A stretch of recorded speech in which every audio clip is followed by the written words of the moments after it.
Me gustaría comenzar leyendo un texto que es Efesios capítulo 6, versículo 12.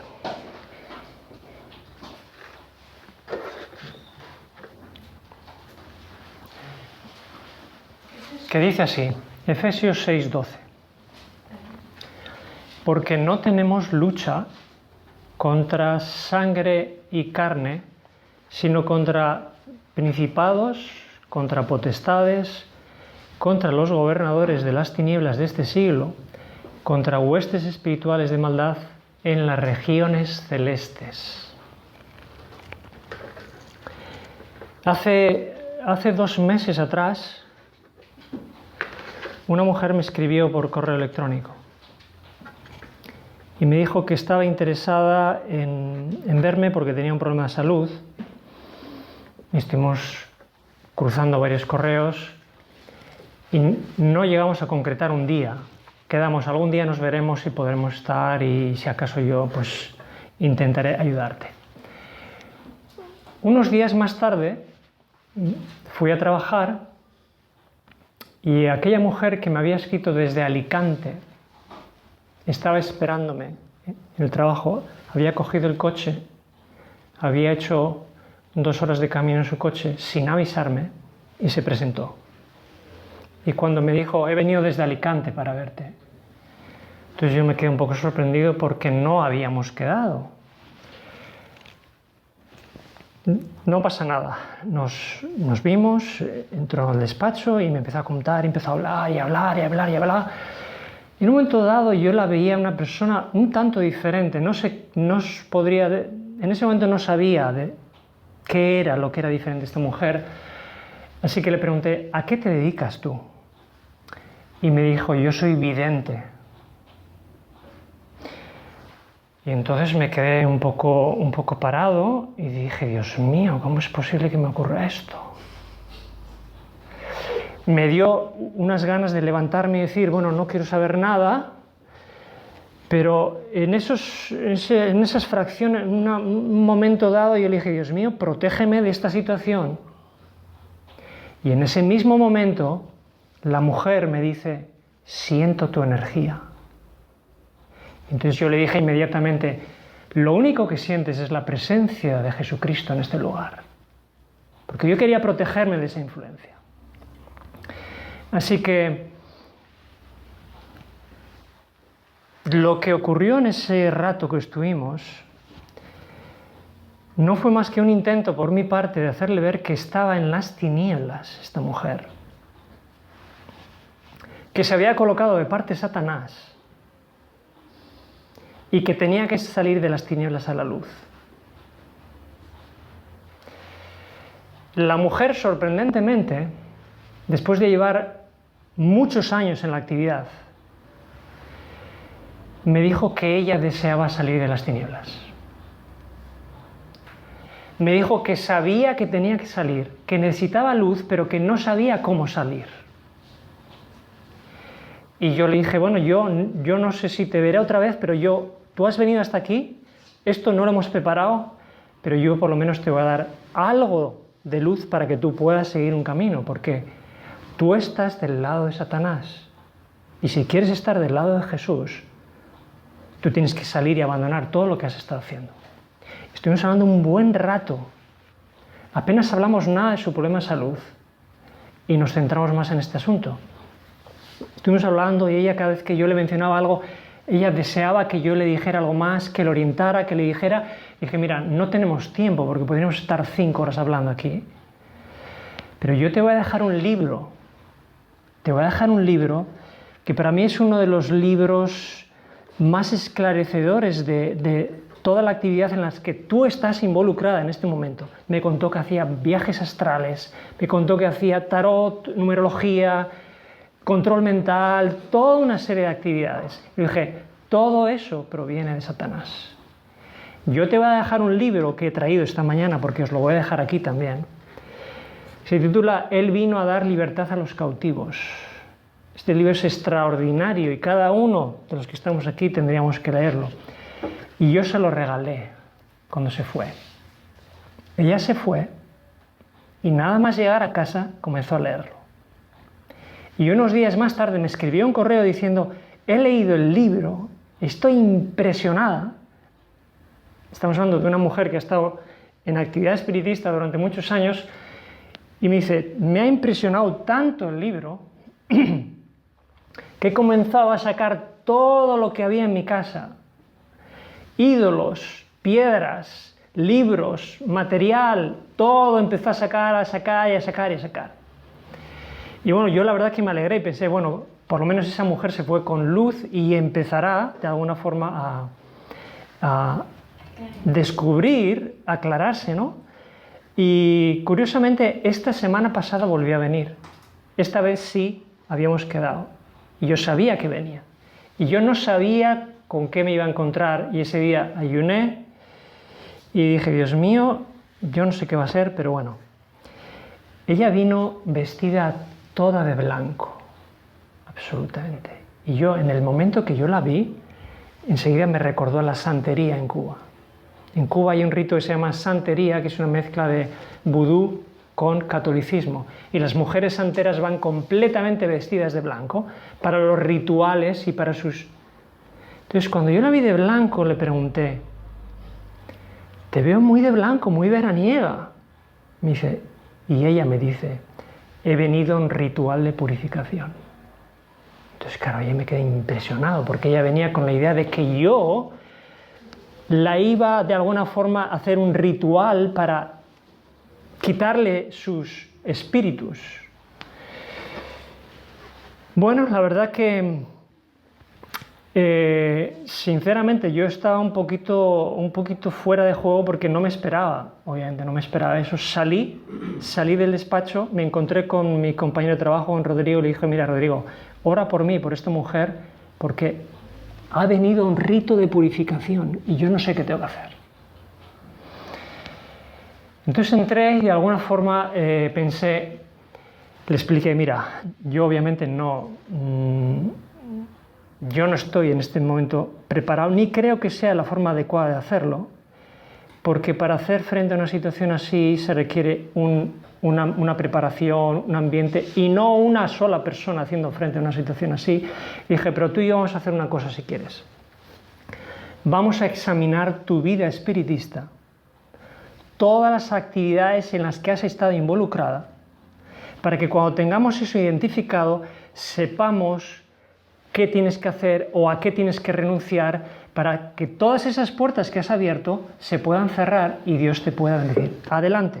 Estuvimos durante un buen rato escribiendo una lista de la cual yo hice una copia de su lista, de todas las actividades donde había estado involucrada. Reiki, yoga, numerología, tarot, hipnosis, control mental, feng shui, santería, 18 actividades diferentes. Entonces fuimos una por una y yo le dije, mientras en esta segunda visita íbamos hablando, ella recordaba nuevas cosas en su casa que no había eliminado. Por ejemplo, cursos de control mental que tenía guardados, mucho material que tenía guardado. Y ella me dijo la segunda vez que vino que aunque se encontraba más liberada, con menos opresión, que aún sentía opresión. Seguimos trabajando y bueno, después de todo esto se llevó sus listas de maldiciones y ella va a trabajar de una forma concreta para romper cada una de estas maldiciones. Pero es un proceso. Yo le expliqué a ella, una persona que ha estado en una cueva viviendo durante años, no la puedes exponer de repente al sol porque la ciegas. Yo le expliqué, tu proceso tiene que ser gradual. Y lo estoy explicando, entre otras cosas, porque me gustaría que oremos por esta mujer, porque quizás algún día venga aquí. ¿Sí? Entonces, ¿por qué os estoy contando todo esto? Porque sin quererlo, si estamos colocados de parte de Dios, nos vamos a encontrar con situaciones de este tipo. Y he estado durante un par de semanas estudiando un capítulo que para mí es la clave para entender lo que es la guerra espiritual y cómo prepararse. Y ese capítulo es Lucas 4. En Lucas 4 se describen 4 escenarios. Jesús en el desierto, Jesús en Nazaret, Jesús en Capernaum y Jesús predicando en Galilea. En esos 4 escenarios hay guerra espiritual. Primero Jesús en el desierto con Satanás, luego Jesús en Nazaret, donde toda la multitud, después de haber predicado, se llenaron de ira, y dice el deseado de todas las gentes que ellos fueron dominados de alguna forma por Satanás. Y es interesante, y aprendemos algo realmente que creo que nosotros tenemos que aprender, porque estamos en una guerra espiritual. Aunque a veces no la vemos, estamos en una guerra espiritual. Y tarde o temprano, todos aquellos, cada uno de aquellos que esté de parte de Dios, se va a encontrar con el enemigo de una forma o de la otra. Sin quererlo y sin buscarlo, nos vamos a encontrar con eso. Y creo que es muy interesante que en el Evangelio se nos describe que en Nazaret, en Capernaum, había personas que asistían a la sinagoga y estaban endemoniados. Ellos asumían que era posible que uno que se suponía que era parte del pueblo de Dios estaba endemoniado, y cuando Jesús libera a esa persona en Capernaum, todos dicen, mira, este tiene el poder para sacar demonios de las personas. ¿Cuál es el problema? Que Lucas 4, que está simbolizando de alguna forma el mundo también, y está simbolizando, o de alguna forma nos da a entender que podemos pretender ser cristianos o podemos ser pueblo de Dios como esos israelitas y estar bajo cierta influencia maligna y ni siquiera haberlo percibido. Si recordáis en Mateo 10, si buscáis en vuestras Biblias, cuando Jesús llama a sus discípulos, los lleva a la misión, en Mateo 10:1 les dice: entonces, llamando a sus discípulos, les dio autoridad sobre los espíritus inmundos, dice el texto, para que los echasen fuera y para sanar toda enfermedad. Y observar el versículo 6. Y a estos 12 envió Jesús y les dio instrucciones diciendo: por camino de gentiles no vayáis, y en ciudad de samaritanos no entréis, sino id antes a las ovejas perdidas de la casa de Israel. ¿Qué habíamos leído en el versículo 1? ¿Qué autoridad les estaba dando? Autoridad sobre los espíritus. ¿Y dónde tenían que tener la autoridad sobre los espíritus? En Israel. Jesús está enviando a sus discípulos a su pueblo, a Israel, para sacar demonios de la gente. Y nosotros pensamos que no, esto era en tiempos de la Biblia. En la iglesia no puede haber ese tipo de actividad, porque nosotros somos cristianos. Pero hay una cita realmente interesante en el Deseado de todas las gentes, en la página 308, que dice: la influencia de Satanás se ejerce constantemente sobre los hombres para controlar sus sentidos, dominar la mente para el mal e incitar a la violencia y al crimen. Él debilita el cuerpo, obscurece el intelecto y degrada el alma. Siempre que los hombres rechacen la invitación del Salvador, se entregan a Satanás. Y ahora escuchar bien, en toda ramificación de la vida, en el hogar, en los negocios y aún en la iglesia, son multitudes los que están haciendo esto, colocarse de parte de Satanás. Multitudes en la iglesia, dice esta cita. 308. ¿Y es posible esto? Es posible, y os cuento una experiencia rápida. En cierta ocasión estaba predicando en Cuba, una semana entera. Y allí lo que se hace es predicar y durante el día visitar. Así que uno de esos días me dijeron: le vamos a llevar al hogar de un miembro de la iglesia, vamos a ir a la casa o al hogar de un miembro de la iglesia, usted escuche el testimonio y simplemente a ver qué es lo que cree. Y ahí estoy en casa de esa persona y entonces ese joven de 26 años me cuenta que cada noche, estoy hablando de un joven cristiano adventista, que estaba asistiendo a la iglesia mientras yo estaba predicando, y me cuenta que cada noche sobre las 2, 3 de la mañana se despierta porque alguien le está acariciando la cara, y cuando se despierta hay la imagen de una mujer preciosa que él inmediatamente se da cuenta que es un espíritu y clama a Dios, y esa mujer desaparece en la noche y justo en ese momento su hija recién nacida de 2, 3 meses grita en esa situación. Cada día le estaba ocurriendo esto. Y yo estaba allí delante y pensaba, ¿cómo es posible que un adventista cristiano le esté ocurriendo esto?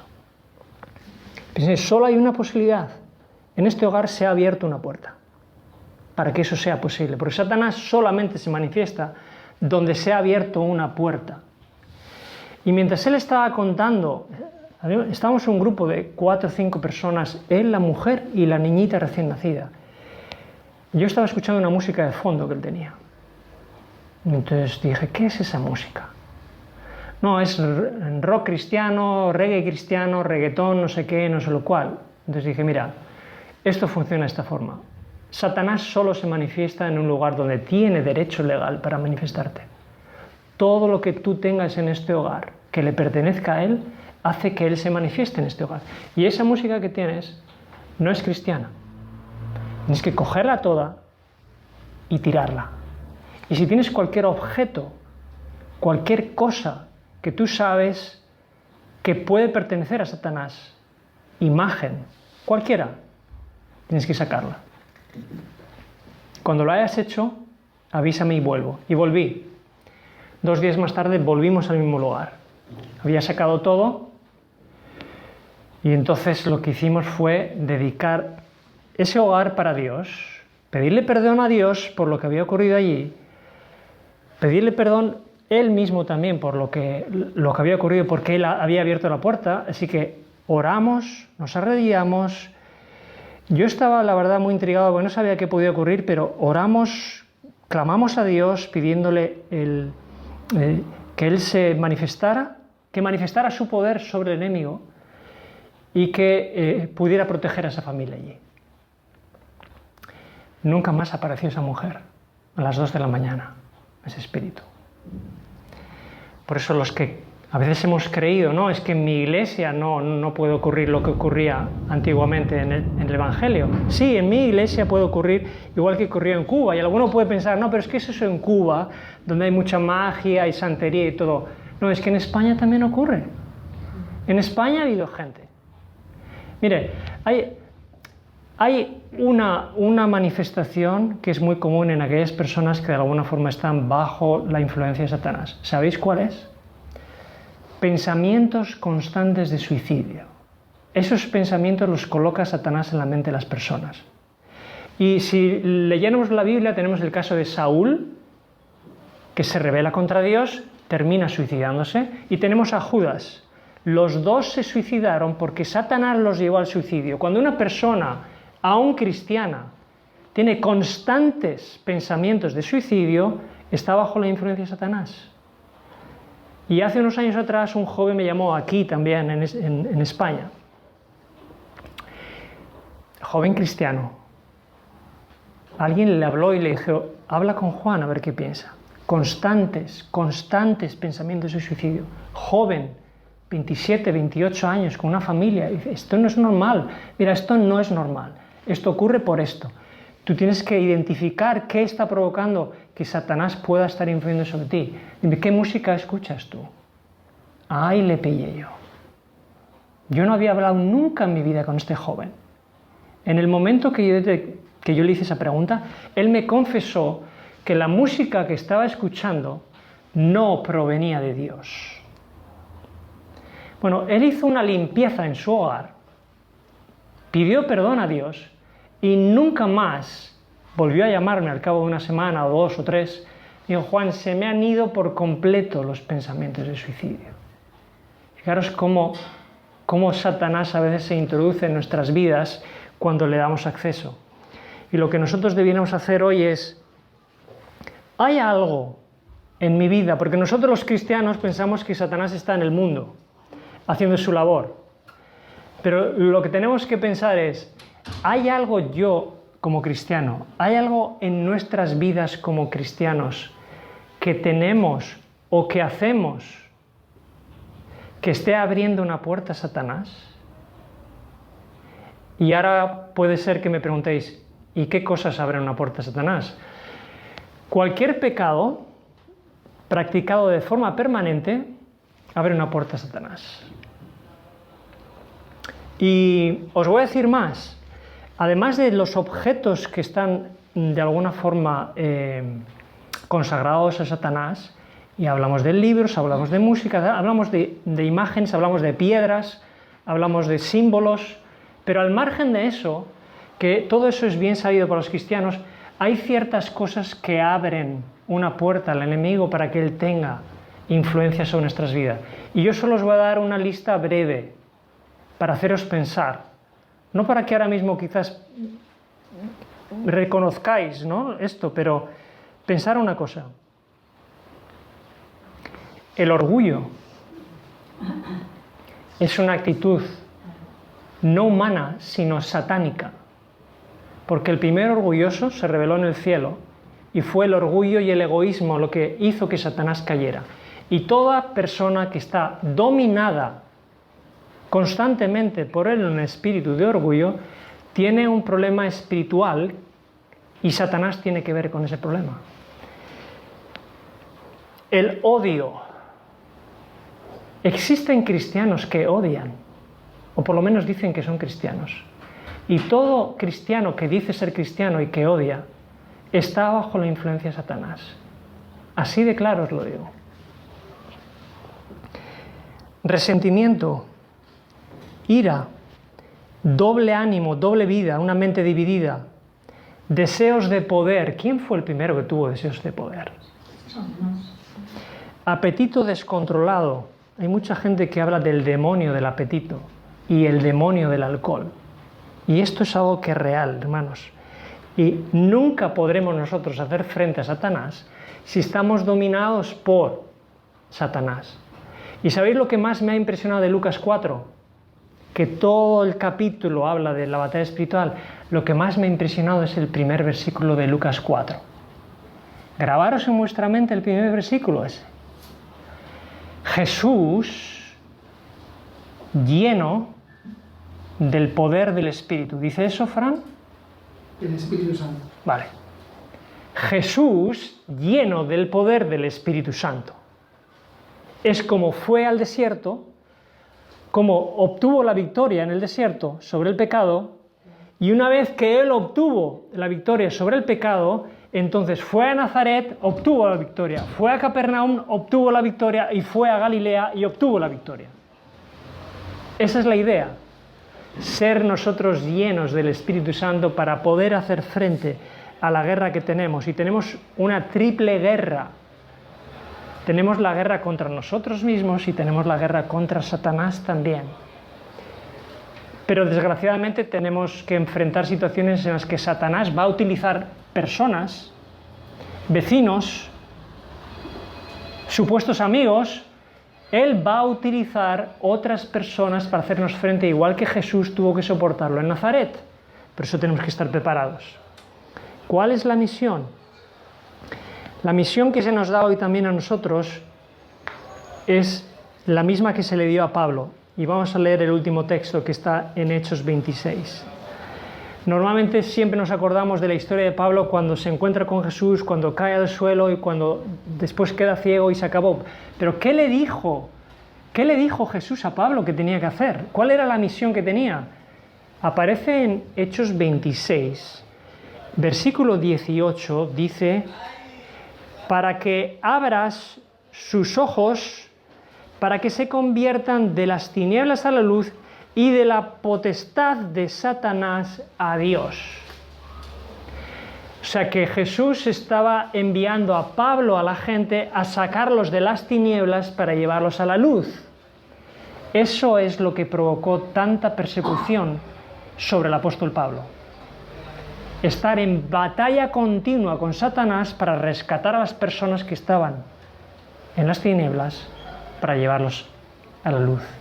Y esa es nuestra misión, y tarde o temprano nos tendremos que enfrentar a Satanás, pero Dios quiera que estemos preparados tal cual Jesús se preparó, lleno del Espíritu Santo, fue al desierto, y cada uno tenemos que pasar por un desierto, se encontró cara a cara con Satanás y venció, y es lo que tenemos que hacer nosotros, y solo después de haber pasado por ese proceso estaremos preparados nosotros para enfrentar lo que está por venir, que es aún mucho peor de lo que estamos viendo en este mundo. Que Dios nos ayude para que sigamos el ejemplo de Jesús y seamos llenos del Espíritu Santo para hacer la labor que tenemos que hacer. Amén.